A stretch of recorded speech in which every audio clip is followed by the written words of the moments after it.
नमस्कार साथियों। आज के वीडियो में हम बात करने वाले हैं विद्यालयों में समेकित टाइम टेबल किस प्रकार से बनाया जाए। टाइम टेबल तीन प्रकार के होते हैं, एक कक्षावार, एक अध्यापकवार और एक समेकित टाइम टेबल।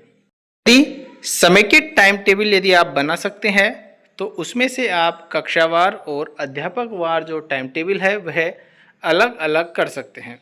विभाग के दिशा निर्देश अनुसार विद्यालयों में तीनों प्रकार के टाइम टेबल चस्पा होने चाहिए। किस प्रकार से टाइम टेबल का निर्माण होता है, किस प्रकार से कितने कालांश भार का निर्धारण किया जाता है, सबकी चर्चा हम इस वीडियो में करने वाले हैं। साथ ही साथ आपको टाइम टेबल की एक पीडीएफ भी दी जाएगी। जिस प्रकार से आप यहाँ देख रहे हैं साइड में, इस प्रकार से आपको एक पीडीएफ उपलब्ध करवाई जाएगी। उसमें केवल आप अपने विद्यालयों के अध्यापकों के नाम लिखकर टाइम टेबल बना सकते हैं। तो शुरू करते हैं आज की वीडियो को। सबसे पहले हम बात करेंगे कक्षा 1 से 5 की। कक्षा 1 से 5 में विषयों का कितना कालांश भार रहता है, पहले ये देखते हैं हम। तो यहाँ पर आप देखेंगे कक्षा 1 से 2 की लिस्ट है, कक्षा 3 से 5 की यह है। कक्षा 1 से 2 में हिंदी विषय के 12 कालांश निर्धारित होते हैं। इसी प्रकार से अंग्रेजी विषय के 6, गणित के 12। ये जो कालांश है आपको सप्ताह के अनुसार दिए जा रहे हैं, अर्थात एक सप्ताह में वर्किंग डे जो है हम 6 मानते हैं। तो प्रत्येक दिन हिंदी विषय का कक्षा 1 से 2 में 2 कालांश निर्धारित होने चाहिए। अंग्रेजी विषय का 1 कालांश प्रतिदिन, गणित विषय के 2 कालांश प्रतिदिन, पर्यावरण विषय का 1, कार्यानुभव का सप्ताह में 3, किसी भी दिन लगा सकते हैं अल्टर करके। इसी प्रकार से कला शिक्षा के सप्ताह में 3, स्वास्थ्य और शारीरिक शिक्षा के सप्ताह में 6।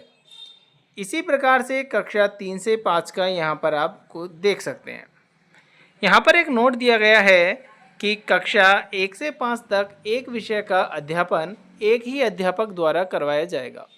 जैसे कक्षा 1 में गणित का अध्यापन करवा रहा है कोई एक शिक्षक, तो कक्षा 5 तक इस विषय का अध्यापन वही शिक्षक करवाएगा, कोई अलग अलग अध्यापक नहीं होने चाहिए। इसके बाद में हम कक्षा 6 से 8 की बात करते हैं। तो कक्षा 6 से 8 के कालांश की व्यवस्था कुछ इस प्रकार से है। अंग्रेजी विषय, हिंदी, तृतीय भाषा, गणित और विज्ञान और सामाजिक ज्ञान, 6 विषयों के प्रतिदिन यहाँ पर एक एक कालांश है, तो सप्ताह में 6 कालांश। इसके अतिरिक्त कार्यानुभव शिक्षा के सप्ताह में 2 कालांश, कला शिक्षा के 2, पुस्तकालय का 1, स्वास्थ्य एवं शारीरिक के 2, निदानात्मक शिक्षण के 5 यहाँ पर सप्ताह में कालांश होने चाहिए। इसके बाद में कक्षा 9 से 10 भाषाएं, प्रति सप्ताह 17, हिंदी के 6, अंग्रेजी के 6 और तृतीय भाषा के 5। तो 6 और 6 12 और 5 17। इस प्रकार से यहाँ पर कालांश व्यवस्था रहेगी। इसके बाद में विज्ञान विषय के सप्ताह में 8 कालांश, सामाजिक विज्ञान के 8 कालांश, गणित के 8 कालांश, राजस्थान अध्ययन के 8 कालांश, शारीरिक स्वास्थ्य शिक्षा के 2 कालांश, फाउंडेशन ऑफ इंफॉर्मेशन यानी कि कंप्यूटर शिक्षा के 2 कालांश, समाज उपयोगी उत्पादक कार्य के 1, कला शिक्षा के 0। इस प्रकार से कक्षा 9-10 के यहाँ पर होने चाहिए। कक्षा 11 के लिए कालांश व्यवस्था कुछ इस प्रकार से है। हिंदी के 6, अंग्रेजी के 6 हैं प्रति सप्ताह, राजस्थान अध्ययन के 3, जीवन कौशल के 3, ऐच्छिक विषय जो हैं उनके 10-10 कालांश होने चाहिए प्रतिदिन प्रति सप्ताह। इसके बाद में यहाँ पर कुछ नोट दिए गए हैं, आप इनको अपने अकॉर्डिंग समझ सकते हैं। नोट के कंटिन्यू में यहाँ पर बिंदु 7 हैं। इसके बाद में स्क्रॉल करते हैं नीचे आएंगे। कक्षा 12 के लिए जो कालांश व्यवस्था है कुछ इस प्रकार से है कि हिंदी के लिए प्रति सप्ताह 6, अंग्रेजी के 6, राजस्थान अध्ययन के 3। समाज सेवा योजना नियमित विद्यार्थियों के लिए कक्षा 11 उत्तीर्ण के बाद में ग्रीष्म अवकाश में 15 दिन का शिविर का आयोजन किया जाना चाहिए। ऐच्छिक विषयों की बात करें तो प्रत्येक जो तीनों विषय हैं उनके प्रति सप्ताह 11-11 कालांश यानी कि 33 कालांश प्रति सप्ताह होने चाहिए। नैतिक शिक्षा प्रार्थना सभा में, पुस्तकालय से पुस्तकों का आदान प्रदान 0 कालांश, यहाँ पर कोई कालांश निर्धारित नहीं है, आप मध्य अंतराल में दे सकते हैं। या विद्यालय आने से पूर्व या विद्यालय पश्चात दे सकते हैं। शारीरिक शिक्षा एवं खेल गतिविधियां विद्यालय समय के पूर्व और बाद में अपेक्षित है। पृथक से इसका कोई यहाँ पर समय सारणी नहीं दी गई है। प्रधानाचार्य के सप्ताह में 12 कालांश निर्धारित किए गए हैं। प्राध्यापक के सप्ताह में 33, वरिष्ठ अध्यापक के 36 और अध्यापक के लेवल 1 और लेवल 2 के सप्ताह में 42 कालांश निर्धारित किए गए हैं। अब इसके बाद में हम टाइम टेबल जो समेकित समय सारणी है उसकी हम बात कर लेते हैं। तो यह जो समय सारणी है कक्षा 1 से 5 की है। कहाँ मिलेगी PDF वो भी हम आपको बता देंगे। अब इसके अंतर्गत यहाँ पर आप देखेंगे ये जो सीरीज है यह कालांश की है।